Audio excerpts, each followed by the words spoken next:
bienvenue pour ce podcast nouvelle version, sans la barbe pour ceux qui ont la première partie en vidéo. Donc on va directement après cela partir sur le dialogue cette semaine avec Charlotte Abe qui nous parle de ses raisons de la photographie. Mais c'est juste pour rappeler que dans donc à peu près à 17 minutes, à la suite, on parlera de quelque chose qu'on a commencé à parler la semaine passée, donc le projet photographique qui part juste pour ce podcast, comment on trouve l'inspiration et comment on va de l'avant. Donc j'ai 2-3 petits éléments en plus, puis aussi un petit peu d'actualité par rapport à la photographie et différentes choses. Donc tout de suite, le dialogue. J'ai le grand plaisir d'avoir Charlotte Hebb comme invitée pour ces dialogues photographiques sur les raisons de la photo. Alors j'ai découvert le travail de Charlotte au biais d'une exposition d'un de ses travaux qui s'intéressait au corps, à la vision du corps. On en parlera peut-être après. Mais je vais directement alors obliquer sur la question fondamentale de ce podcast qui est pourquoi t'es-tu dirigé vers la photographie? Pourquoi la photographie dans ta vie? Et voilà. Ok. Et bonjour et merci beaucoup de me proposer de participer à ce podcast, c'est super. Alors, moi, la photographie, j'ai commencé à en faire assez jeune, vers 10-11 ans, parce le copain de ma mère m'a montré comment faire des caméras obscura à l'époque, et que du coup, on avait peint des canettes, on avait été les mettre dehors, puis on avait commencé à faire des photos d'architecture qui avaient du coup été déformées par la canette. Et du coup, moi, j'étais complètement fascinée par ça. Et du coup, très vite, ils m'ont inscrit dans un cours de photo à Vevey, au musée de l'appareil photo. Ils donnaient Mmh. des cours de photo pour les enfants. Et puis, j'ai fait ce stage un peu. Et puis, j'étais assez fascinée. Du coup, on m'a offert un appareil photo. C'était un FM2 Nikon. Très beau modèle. J'étais très contente. Vers 20 ans, je l'ai perdu quand j'étais à Hong Kong. Ça m'a déchiré le cœur, quoi. C'est toujours dur de perdre son premier appareil.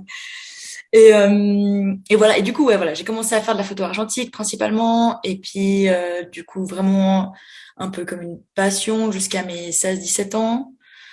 Et puis après, j'étais adolescente. Du coup, j'ai un peu moins fait de photographie.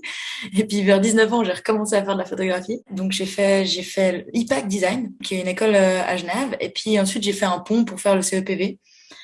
Et ensuite, en fait, je suis pas quelqu'un de très, très scolaire. Du coup, dès que j'ai pu, j'ai fait seulement le CFC. Dès que j'ai pu partir de l'école, j'ai fait ça. Et j'ai eu pas mal de chance de rencontrer des personnes juste après mes études qui m'ont permis d'aller faire des photos. Il y avait une édition du LUF à Hong Kong. Et puis du coup, j'étais faire les photos du festival à Hong Kong. Puis à partir de là, j'ai commencé un peu à me balader puis à voyager. Et puis j'avais un peu en tête qu'à chaque endroit où j'allais, il fallait que je trouve une galerie ou un endroit pour exposer. Du coup, c'était super. C'était vraiment très, très fun. J'ai fait ça pendant 6-8 mois, je sais pas exactement. Mmh. Euh, Et puis ensuite, je suis rentrée en Suisse et je me suis dit, bon, super, il faudrait quand même peut-être bouffer. Mmh. Du coup, j'ai commencé à faire j'ai commencé à essayer de prospecter pour devenir indépendante, etc. Puis j'ai un peu galéré, mais finalement, ça a fini par payer, quoi. Puis Mmh. je suis Ouais, contente. parce que ton travail, en fait, là, je mettrai les liens sur le site web, Mhm. évidemment, sur aussi ton compte Instagram, sur lequel tu as posté vraiment un peu, j'ai l'impression, une grande palette de ton travail.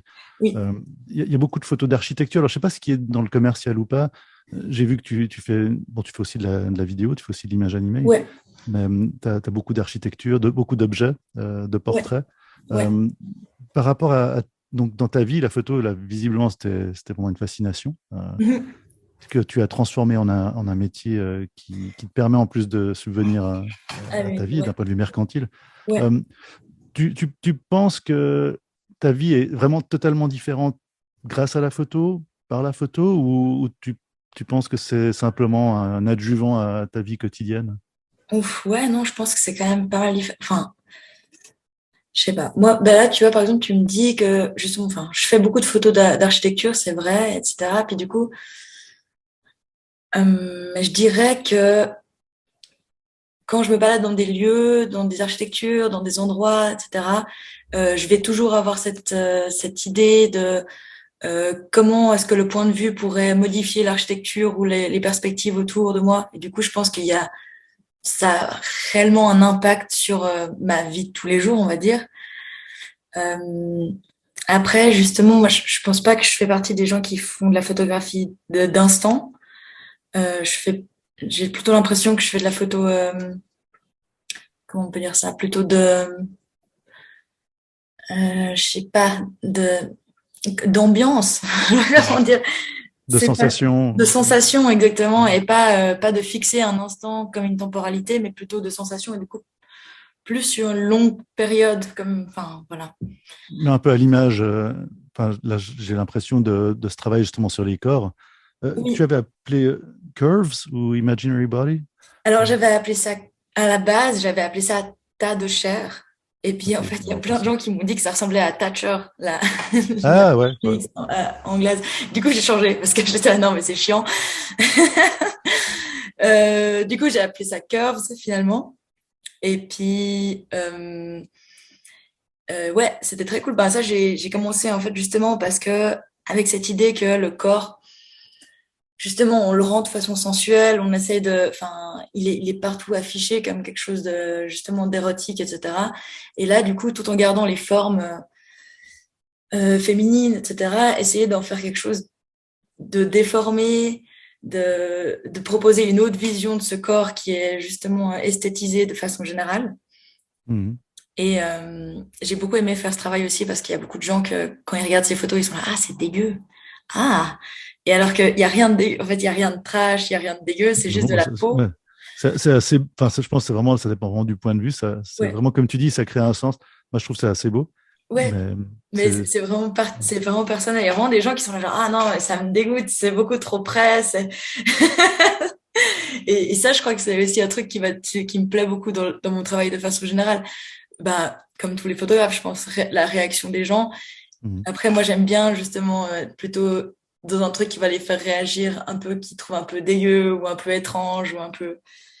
Voilà, c'est quelque chose qui m'intéresse plus comme réaction, on va dire. Donc tu travailles vraiment. Je sais que tu travailles. Je pense à un autre projet qui était j'ai oublié son nom, Périphérique, je Ah crois. oui, Où là, tu travailles avec du film, si j'ai bien ouais, compris. Ouais. oui, absolument. Donc tu bosses en analogique, tu bosses en numérique. Curves, visiblement, c'est fait en numérique. Oui, oui, oui, oui, Voilà, carrément. avec. Non, non, Ouais. non, mais alors si j'avais fait ça en analogique, je serais quand même genre vraiment une psychopathe, je pense.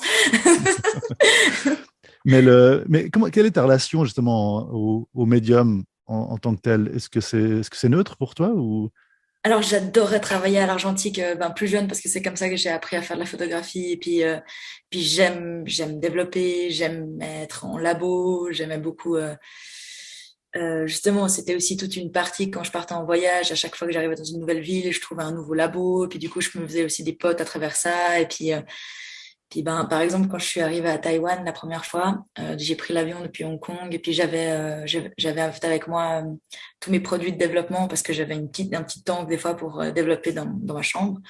Et du coup, dans l'avion, en fait, les deux produits s'étaient mélangés. Et puis, du coup, on nous apprend à l'école qu'il faut absolument pas que ça se mélange parce que, justement, c'est chimique, ça fait des vapeurs, etc. Et puis, il faisait genre 35 degrés. J'étais à Taïwan, j'étais avec ces produits mélangés. J'ai tout foutu dans un sac poubelle. Et puis, j'ai essayé de trouver le labo le plus proche. Et du coup, enfin, ça, c'est des super souvenirs aussi grâce à Mhm. l'argentique. C'est-à-dire que justement, je suis arrivée dans ce labo avec ce vieux monsieur qui développait de la couleur, qui m'a vu arriver en nage avec mon sac poubelle rempli de produits chimiques, il était mort de rire, il m'a filé un thé, il a tout foutu sur la douche, c'était là, bon. Du coup, t'es là pour combien de temps? 3 semaines, ok, tu vas en labo pour développer. Du coup, en fait, j'aime bien ce rapport-là à l'argentique, c'est moins solitaire, il y a des gens, on peut plus communiquer. Le numérique, c'est, Ouais, ouais. le temps du processus et le processus lui-même ouais, te rapproche de l'autre en fait. Ouais, exactement. Te Ouais. permet ouais, et puis de rencontrer des gens, des lieux, etc. Et puis justement, rien que d'aller acheter des films. Enfin, il y a un côté aventure qui est très cool que j'aime bien. Mm. Et puis, ouais. Mais ça me renvoie sur le projet périphérique. En fait, tu parles sur ton site, tu parles d'un appareillage qui a été développé, enfin, qui a été fabriqué pour que tu Oui, puisses le faire. pour voir les zones de l'image qu'on ne regarde pas, en gros, Oui, si j'ai bien compris le ouais. principe. Là aussi, le processus de travailler, je pense que tu as travaillé en équipe, visiblement, pour créer cet appareillage, ou tu l'as fait toute seule ou... Non, je l'ai fait toute seule. C'est pas très compliqué, hein. Mhm. C'est du bricolage. Du coup, l'idée, justement, c'était aussi que je puisse le reproduire partout où j'allais. Du coup, le concept, vraiment, c'est deux miroirs. Le centre est net Ouais. et le reste, tu peux venir sélectionner des zones de l'image. Du coup, en fait, pour faire ça, il fallait que j'ai tout le temps une sorte de petite plateforme pour pouvoir justement poser le miroir, etc. Et puis du coup, j'aimais bien travailler justement à des longs temps de pause pour potentiellement avoir des flous, etc. Et puis j'ai fait ça justement dans les grandes villes. Du coup, c'était toujours un peu un bordel parce qu'il y avait plein de gens qui passaient. Et puis moi, j'avais une plateforme en carton avec mes deux miroirs. Enfin, c'était Mhm. du bricolage, mais c'était vraiment très cool. Ça, c'est ce que j'adore avec l'argentique, c'est ce côté un peu cuisine, un peu tu fais ton truc, un peu tu peux tester, un peu tu peux toucher la matière, quoi. C'est un peu plus brut que le numérique. Bon, en même temps, le numérique, tu fais tu retravailles tes images, tu les recomposes, C'est sûr, beaucoup de mais tu postes. sais, Ouais. ouais, mais c'est pas la même chose. T'es tout seul devant ton ordi, t'écoutes ton son, ouais, tu fais. Ça ressemble plus à du montage vidéo, justement. Mhm. Ce qui est cool aussi, hein, mais c'est vraiment un autre boulot, je trouve. Rien que, tu vois, on pourrait comparer le fait de retoucher ces images à faire du labo. Argentique. Et puis, ben, le labo argentique, c'est justement, t'as quand même les mains dans les chimies, t'as quand même des odeurs, t'as quand même, enfin, tu dois faire des actions. Alors que quand t'es sur ton ordi, des fois, tu peux te laisser quand même un peu, je sais pas, moins, Ouais, ouais, c'est moins sensuel. ouais, Ouais, c'est ce que tu ça, disais avant. exactement, Ouais. c'est ça. Ouais. C'est moins concret, quoi. Mais Mais, ouais, donc, ouais, pardon. ouais, mais du coup, ça fait longtemps que je fais plus d'argentique. J'en ai fait beaucoup et là, j'en ai quasiment plus fait depuis peut-être ouais, 6-7 ans, je pense. Je fais des photos de vacances. Je fais mes photos argentiques, là maintenant, c'est des photos de copains, de soirées, de vacances, de mer, voilà. Mhm. Mais je fais plus de projets en tant que tel parce que ça prend beaucoup de temps, que justement, mais c'est ça en fait, c'est en devenant professionnel, enfin en ayant un travail, enfin en étant photographe et en vivant de ça, bah, ça m'a laissé moins de temps à, à la création artistique. Et puis du coup, ben, l'argentique, c'est quelque chose qui demande énormément de temps et d'assiduité Ouais. parce qu'on peut pas garder des produits pendant 2 mois, quoi. Enfin, au bout d'un moment, il faut Mhm. faire, quoi. Ouais, puis mais je regardais, là, j'ai toujours mon deuxième écran sur lequel je regarde. Ouais, Je regardais tes photos d'architecture aussi. Donc là, je pense que c'est principalement du numérique. oui, Euh, Parce que dans ton travail, j'ai l'impression qu'il y a deux personnalités très différentes. Il y a une personnalité extrêmement technique, propre, c'est vrai. et composée de manière extrêmement rigoureuse, selon potentiellement certaines règles. Et de l'autre côté, ce côté beaucoup plus sensuel, comme ton travail avec les corps, ton travail C'est vrai. justement avec les miroirs. Je suis complètement d'accord avec toi. C'est exactement ça. J'ai le travail très où j'aime la géométrie, j'aime le fait que ça soit symétrique, que ça soit qu'il y ait des lignes de fuite, la lumière elle tombe d'une telle façon. Puis justement en fait ça vient du fait que donc moi j'étais en apprentissage à la base justement j'étais au CPV mais j'étais en dual en apprentissage. Puis du coup, j'ai fait de la reproduction d'œuvres d'art. Du coup, je travaillais pour les musées, à savoir comment éclairer les choses. Et puis on Mhm. m'a un peu martelé de ça aussi. Et puis j'aime. En fait, j'aime ça. J'aime aussi la chambre technique. Je trouve ça super d'avoir du matériel justement. Bref, ça m'éclate. Mais après, bah, par exemple, mon travail vidéo aussi, c'est quelque chose aussi beaucoup plus de sensuel, beaucoup plus dans la peau, dans la chair, quelque chose de beaucoup plus vivant. Et puis, dans lequel, en fait, justement, je me laisse beaucoup plus la place d'expérimenter et où il y a plus de vie, finalement, si on veut bien. Mhm. D'ailleurs, ben, la vidéo, l'image animée, pour toi, Ouais. c'est vraiment une continuité organique avec la photographie. Alors, c'est vraiment, au bout d'un moment, c'était que je me suis rendu compte que la photographie, j'arrivais plus à m'exprimer.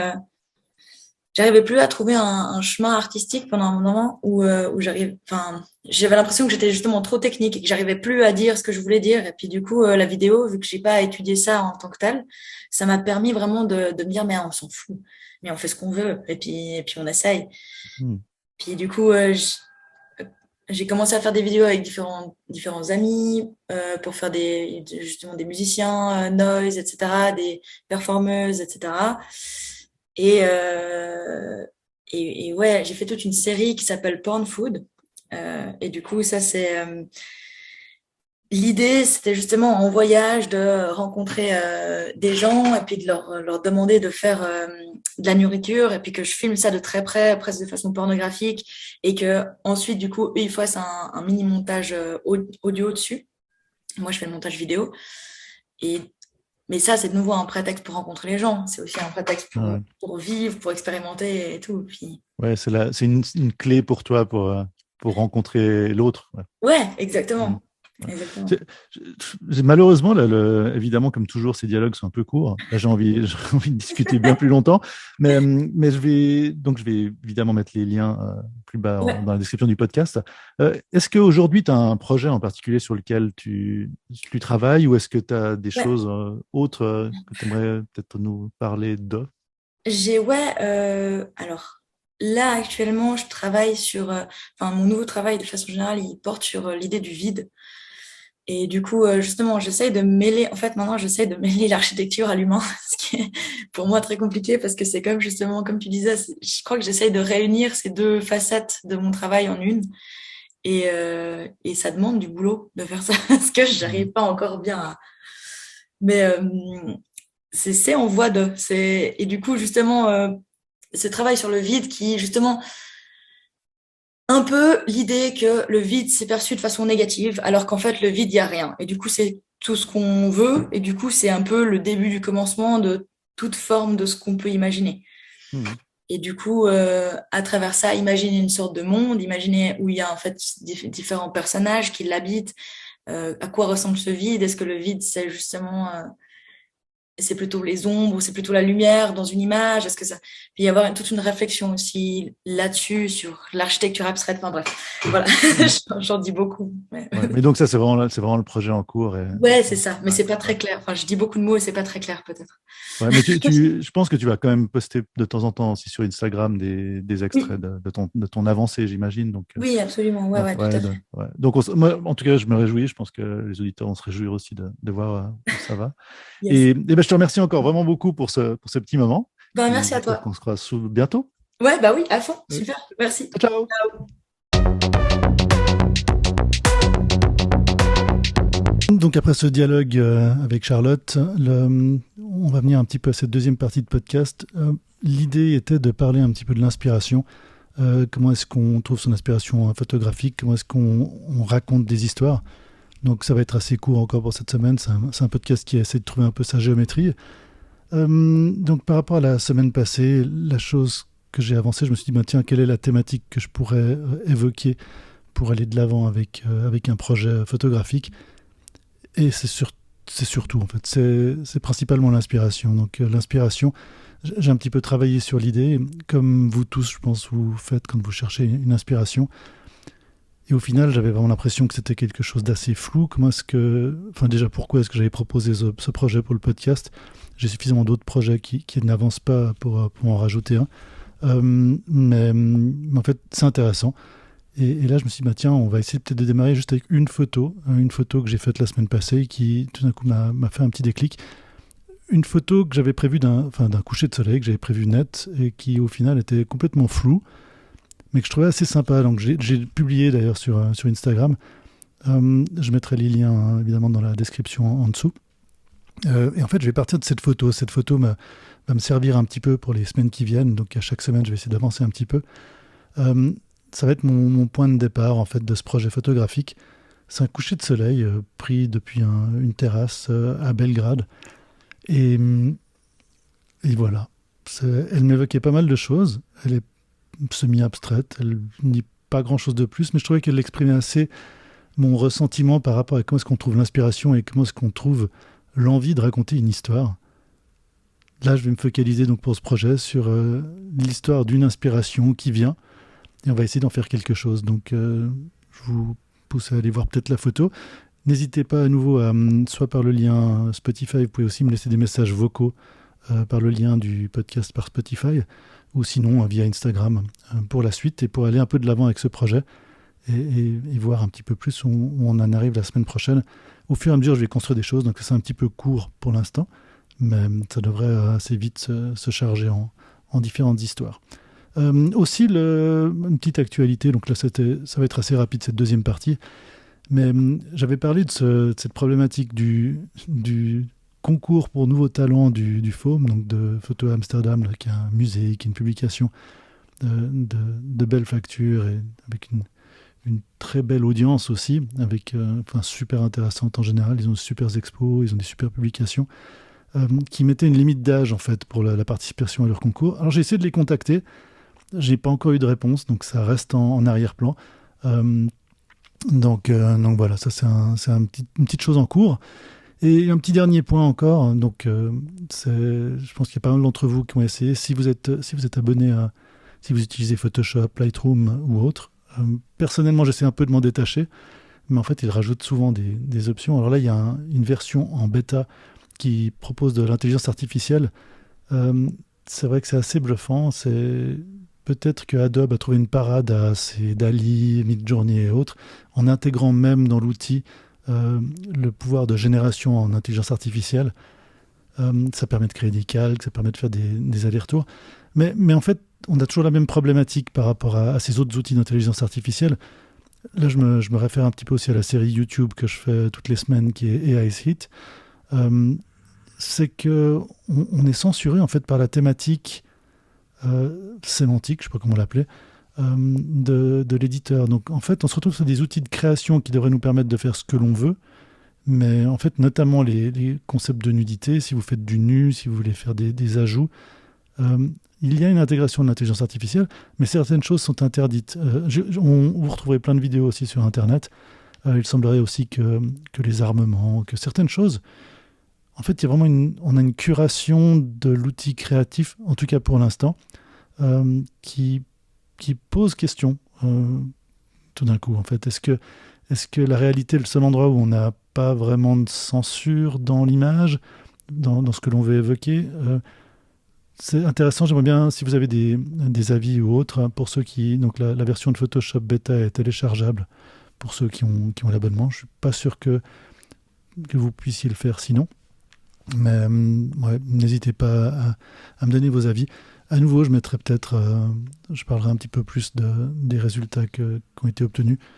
Mais voilà. Donc, premier essai de cette deuxième partie de podcast sous cette forme-là. Et aussi, si jamais, pour ceux que ça intéresse, la version du podcast en anglais, donc les dialogues, cette semaine, c'était Thorgrim Alvari, photographe islandais. N'importe quoi. Photographe norvégien, pardon, que j'ai rencontré en Islande. Et voilà, un dialogue super intéressant sur sa vision de la photographie, si vous parlez l'anglais. Donc le podcast qui a aussi le photo collective, mais vous verrez la version anglaise.